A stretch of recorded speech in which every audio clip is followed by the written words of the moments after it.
Today, we're here trying to do the right thing in the right way. And one of the ways we're doing that is to have a look at Jesus, who did the right thing in the right way, and try to get our way aligned to his way. In the Gospel of Mark, chapter 9, we come across Jesus and the disciples. This is so helpful to us because the disciples, really, we can put ourselves in their place. We are followers of Jesus. As followers of Jesus, we get invited into the instructions that Jesus gave to his first followers.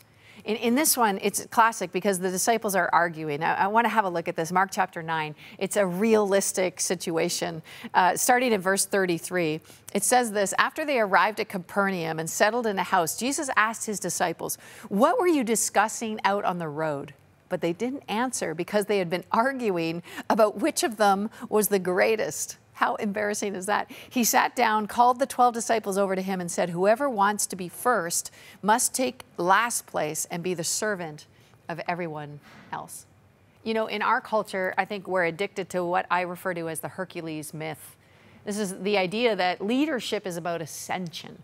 And sometimes we think success is all about being better or being better than somebody else or trying to be greater or trying to prove that we're greater. And this is what's happening with the disciples. They're doing what it is they know to do. And I think you and I know this too. We've been taught instinctively, even since we were little kids, that we have to be better than somebody else, that somehow there's a competition out there about who can be the greatest.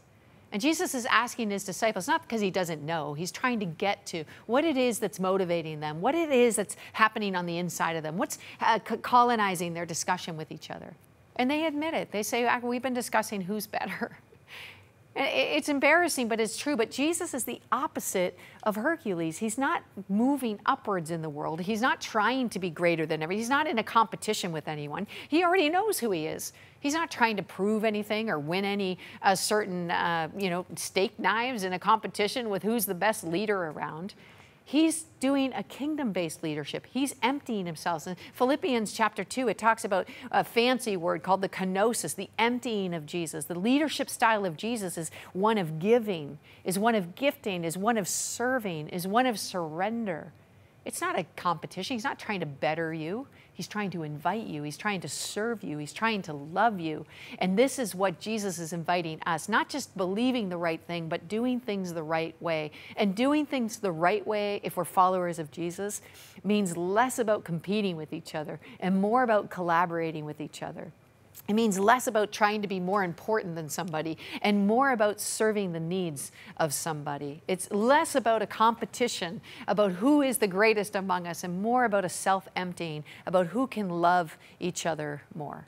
This kind of leadership is not just the right thing, it's the right way to do the right thing. And I don't know what it means in your life, but I know if you're following Jesus, the question that you're going to need to ask is not who the greatest is, not who the greatest is at accomplishment, but who the greatest is at serving.